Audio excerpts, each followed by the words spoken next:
of us in this industry have heard of LEED, Leadership in Energy and Environmental Design. This certification program was piloted in about 1998. It is the most widely used and recognized green building rating system in the world. And it is a third-party verification system. That's an important piece of it.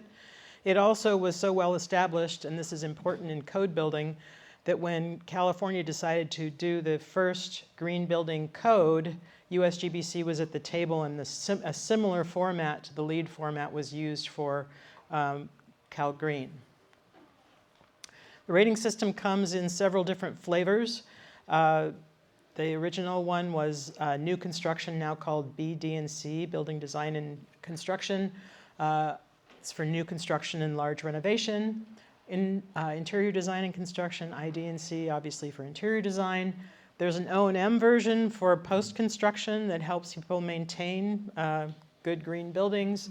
There's a neighborhood development and a cities that takes a broader look at green building. And there's also homes, which I'm less familiar with, but as my understanding is it's mostly for multifamily housing or large developments of multiple housing. I think you can use it for an individual house.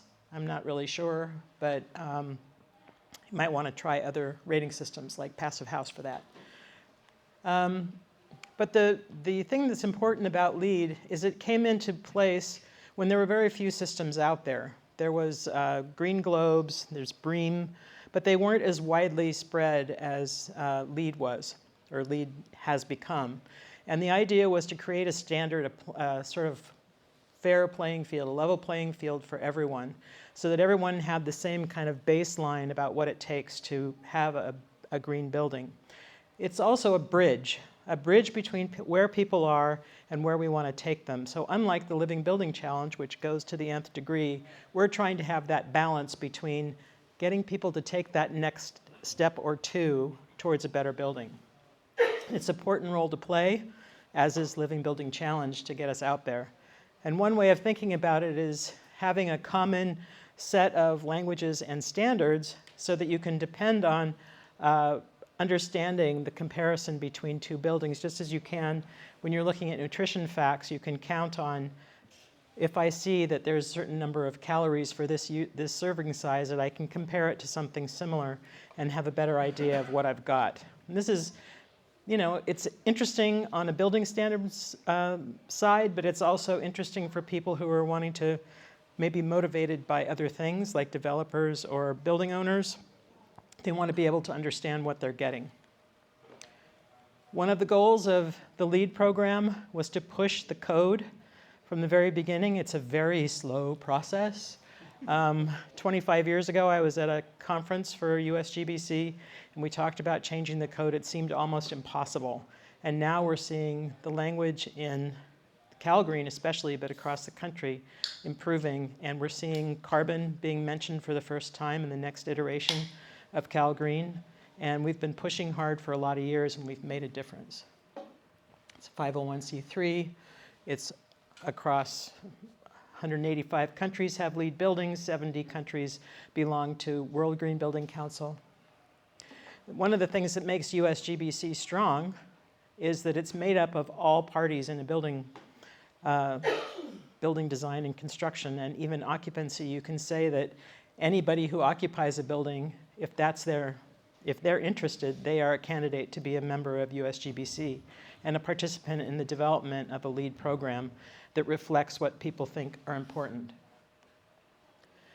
Boiled down to its most basic, you register a project. How big is it? What's its name? Where is it? So forth. And then you have access to all the tools and the resources that USGBC has that will help your design and construction team make good decisions during the process of the project. During the project, you're tracking your progress, you're making decisions. If you have an ambitious goal for your certification level, maybe you're making decisions to make sure that happens, and you're documenting what you have done. And finally, you submit for third-party verification. This is not me saying I'm green, it's a third party looking at your data. Big difference. There are certification programs out there that are self-checkout programs, and maybe you want to not use those ones. So LEED is made up of a bunch of credits, and the credits come in different categories. Each of those credits is worth a certain amount of points based on their potential impact on positive environmental outcomes. So something that has a big impact on carbon might have a larger point spread than something that's, maybe it's the acoustics or something important, but maybe less credits or points. There's always a checklist, and anybody who knows me, there's always a spreadsheet too.